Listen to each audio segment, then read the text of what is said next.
www.congoconnexiontv.com. Un site nouveau dans un nouveau monde. Contactez-nous au 438 877 4064. Facebook Congo Connexion TV.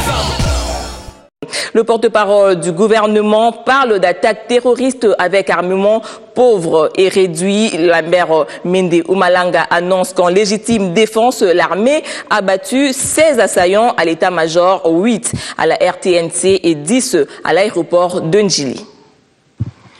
La réaction des forces armées de la République démocratique du Congo et de nos forces de sécurité en général, par exercice de légitime défense et par devoir de neutralisation d'une agression terroriste, a été prompte et sévère.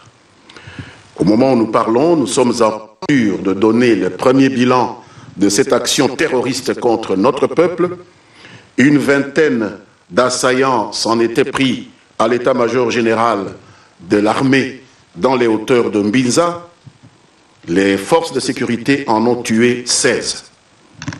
Une trentaine d'entre eux s'en étaient pris au quartier général de la radiodiffusion-télévision nationale congolaise, la RTNC 1. 8 d'entre eux ont été tués et 3 capturés. Une vingtaine encore s'en étaient pris à l'aéroport international de Njili. La moitié, c'est-à-dire 10, a été tuée.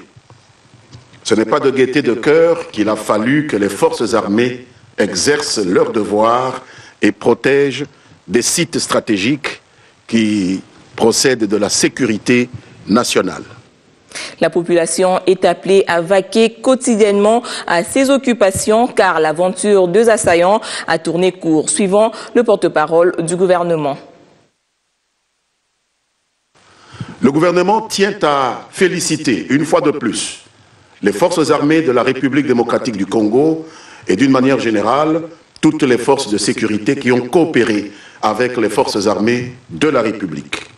Le gouvernement appelle les populations de Kinshasa, victimes de cette agression terroriste, parce que nous n'avons pas l'impression que les assaillants aient eu un autre objectif, avec un nombre aussi pauvre, avec un armement aussi réduit, de vouloir atteindre un autre objectif que celui de s'aimer la panique et la terreur à la veille des célébrations des fêtes de Nouvel An qui ont toute leur importance dans notre culture.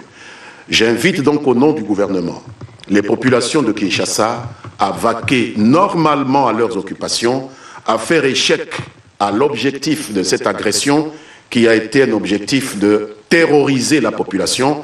Si la population montre qu'elle n'est pas terrorisée, elle dissuadera d'autant d'autres aventuriers de venir faire couler le sang d'innocents dans notre pays.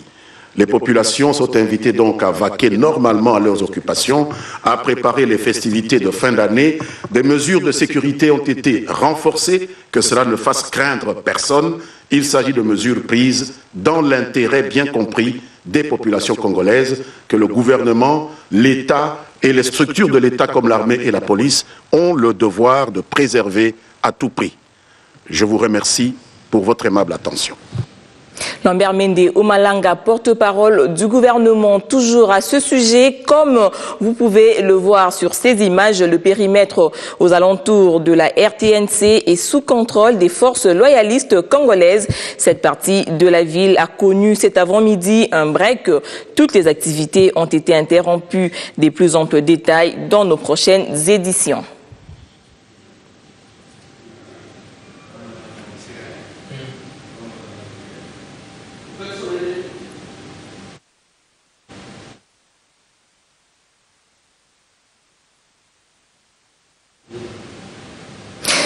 Sans qu'il y ait causalité à effet, retenant que les nouvelles nominations sont intervenues le week-end dans la police nationale congolaise. Charles Bissengimana est confirmé inspecteur général, poste dont il aurait assuré l'intérim depuis l'éviction de John Numbi, et le général Kanyama devient le divisionnaire dans la ville de Kinshasa. Nous vous le disions en titre, travaux de génie civil dans la capitale. L'Office des routes et la société chinoise CGCD ont démarré la lutte contre les érosions au quartier Mpassa sur la nationale numéro 1. Le ministre des Infrastructures, Travaux publics et Reconstruction protège ainsi cette route d'importation vitale de la détérioration. Preuve pour le secteur des routes dans la capitale. Une tête d'érosion évoluant particulièrement vite, attisée par des constructions anarchiques, a failli couper la route nationale numéro 1 à près de 2 km après l'aéroport de Ndjili. Une glissière a cédé et les eaux se sont chargées d'agrandir les dégâts. Voulant éviter le pire, le ministre en charge des travaux publics a instruit la firme chinoise CGCD à intervenir le plus tôt possible. Un mur de soutènement construit par palier retiendra le remblai, nous explique ici Gilbert Bagoula, directeur provincial Office de route Kinshasa. Il y a lieu ici de pouvoir refaire la structure ici, c'est qu'on va faire un mur de soutènement, qu'il y aura un remblai qui va être couvert par un perret. Et puis on va refaire le fossé.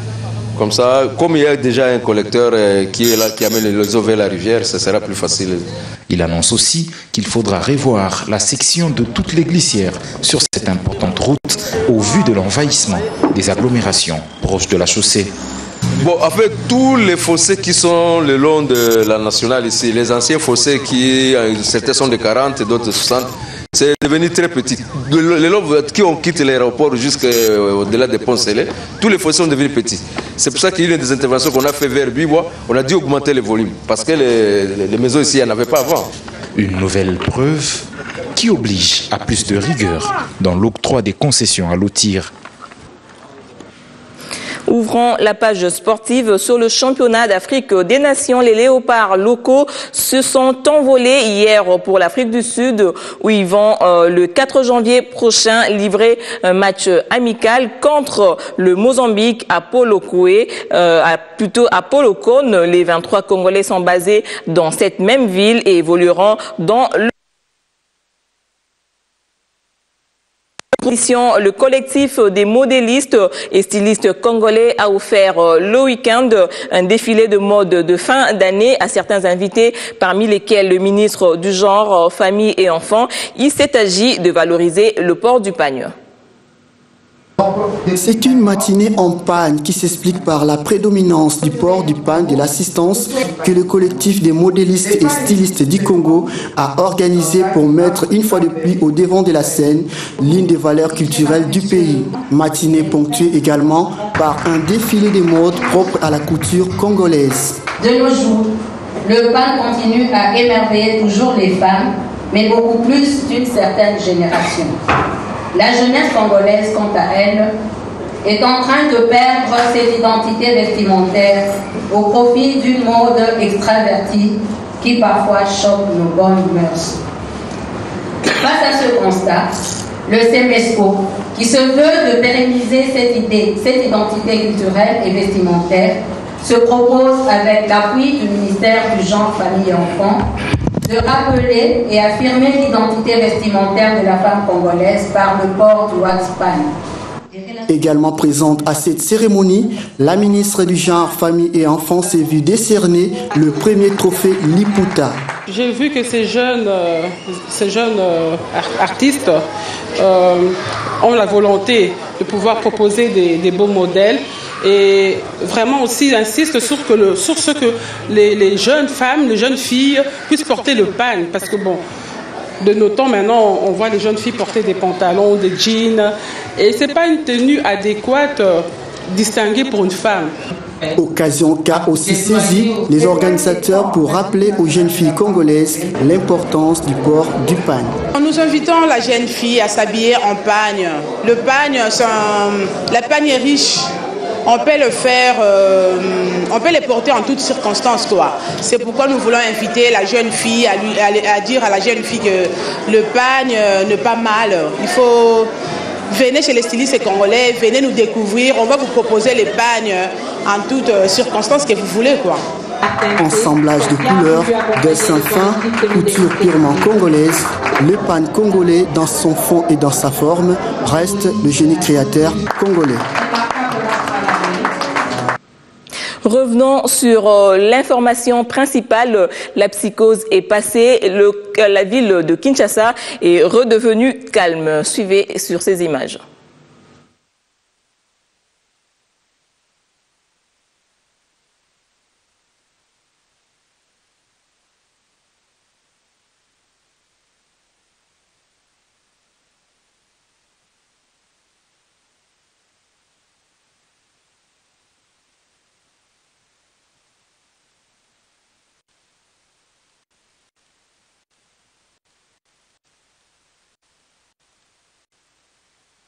Voilà, c'est la fin de ce journal. Merci de nous suivre à Kinshasa et partout dans le monde.